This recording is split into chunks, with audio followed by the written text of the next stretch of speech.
So, with Pokemon Scarlet and Violet's release growing ever closer with each day, I'm going to take a look at one of the most controversial entries in the franchise, Pokemon Sword and Shield. And I am definitely the first person to do this. I would like to say that I will be covering only the base game of Sword and Shield and not the DLC, as I feel the community's overall feedback of the base game influenced it, at least somewhat.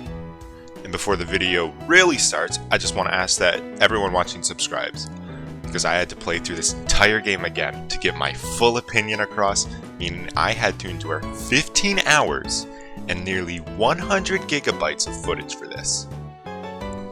Now, when Pokemon Sword and Shield first came out, I didn't like it all that much. I thought the rival was dumb and pointless, the game was too easy, and overall it was a downgrade from Ultra Sun and Ultra Moon. And while I still keep some of those criticisms, I've lightened up since then, and I'll do my best to cover all my love and hate for this game. Now keep in mind, I've only done a video somewhat like this before, once. And that was in January of last year, so please bear with me. I'll start off by explaining what I like about this game and what I think it does very well. As per tradition with Pokemon games, this game has very good battle themes.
And note that I specifically said battle themes. I do think the team went a little overboard when deciding that many songs need crowd cheers in the background. I know it makes sense, given that gym battles and the Pokemon League are in a stadium with an audience, but it doesn't make the actual music better, and I'd go as far to say as it keeps me from loving some of the songs. But overall, I would say that the music in the game is one of, if not the biggest strengths of this game. Another thing I would say is a highlight about this game would be the overall look of most towns.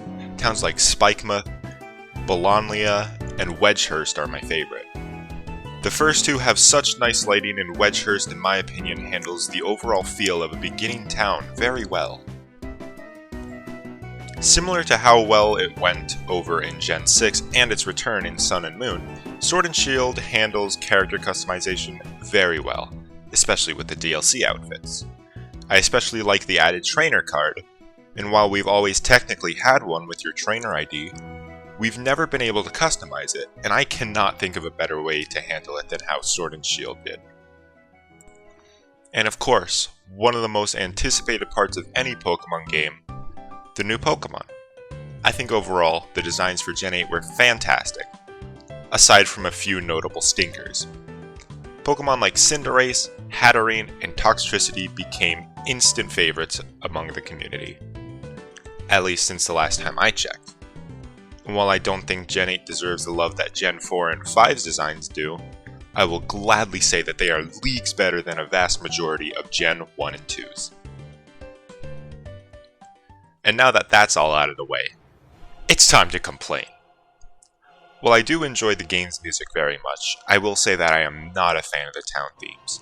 They're serviceable, but compared to something like Unova's town themes, there's just no competition.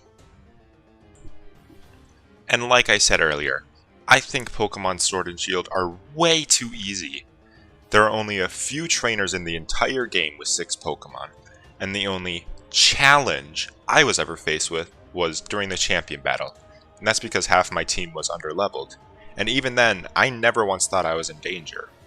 I just find it so odd that we went from a once challenging champion that was known for sweeping players' teams, to a battle that's only noteworthy for the music. Now, I mentioned that my team was underleveled, and that was for 2 reasons. 1, I just wanted to finish the game so I could work on this. And 2, max raids. I despise the max raid system. Somehow the team made it where 1 minute you'd be one-shotting any of the Dynamax Pokemon, and then 1 gym later you'd need Nintendo Online to make them even bearable. Now this would be fine, if the damn thing didn't cost $20. Now, I wouldn't say level 4 and 5 max raids are hard, but unbalanced. For example, Cynthia's battle is considered hard because of her Pokemon's type coverage and her overall AI level. But the challenge in max raids is mostly depending on the RNG of what your team will be. You could get Salazzles, Snorlaxes, Hawluchas, the list goes on. But it will always seem like you get a team of Solrocks, Eevees, and Magikarps. The difference between these examples is that in Cynthia's fight, you have full control over the team you're bringing into the battle.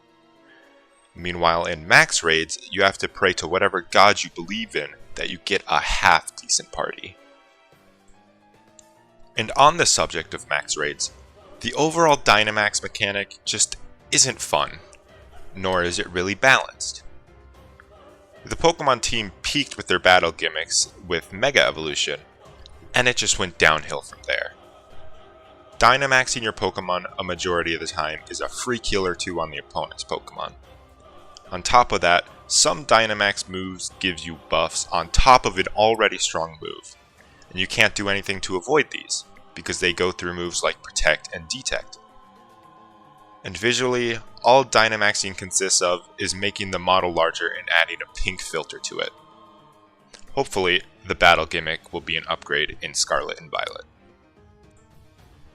And now, my biggest gripe with Pokemon Sword and Shield. You think I dislike max raids or Dynamax the most? No. My biggest gripe with this game is Hop. Yeah, remember that shitty video I made over 2 years ago?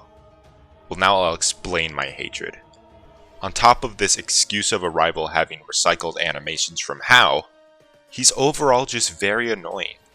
He talks to you every gym or 2, and this would be fine if he had anything of substance to say, but a majority of the time he's leading you to your objective or telling you about a point of interest. Now these aren't bad things per se, but in an RPG it feels much more rewarding and satisfying to discover things on your own. And to me, the nail in the coffin for Hop's character is his character arc. Now I'll give the team some props for actually having a character arc for your rival. However, it feels like it comes out of nowhere. He goes from a character who verbalizes his want for winning and disappointment in losing, to being perfectly content with losing within about a 5-minute time span. Now while I wish for a character arc that develops more over time, I'm glad we did not have to endure any more filler with Hop that explained it. To wrap up my gripes for this game would be the entire last portion of Sword and Shield. You get to Winden, compete to battle the Elite Four, get sent on a key finding quest so you can go to Rose Tower for no other reason than to fight Oleana. Then you fight Bede one last time, battle the Elite Four. Then you fight Chairman Rose, then you defeat Eternatus and save the world. And once all of that is done, then you can fight the champion Leon. I think an easy solution to this could have been swapping the order of events around. The entire Eternatus plot could have happened before the Pokemon League. An Oleana could have just been a meat shield for Rose's fight, but the way it's handled feels very rushed and strung together. Now, despite my amount of complaining over this literal children's game, I don't hate Pokemon Sword and Shield. In fact, I quite like it. It feels like a safe ending for what I think is an era for Pokemon, with Generation 9 seeming to take an open world approach. It's very beginner friendly, and as I said earlier, I think the game looks very nice. Speaking of which, if I see someone complain about the damn tree texture on Twitter again, follow me by the way, I will scream. And as I stated at the beginning, the battle themes in this game are very good, a couple being phenomenal in my opinion. So I'd say, if you have the game collecting dust on a shelf, give it another go. And I would go as far to say that I'd encourage some people to buy this game. At the end of the day, I'm just some high school kid who wanted to make a video about a game I secretly hold dearly to my heart. So if you like this video and want more videos like it, please let me know. And again, please subscribe.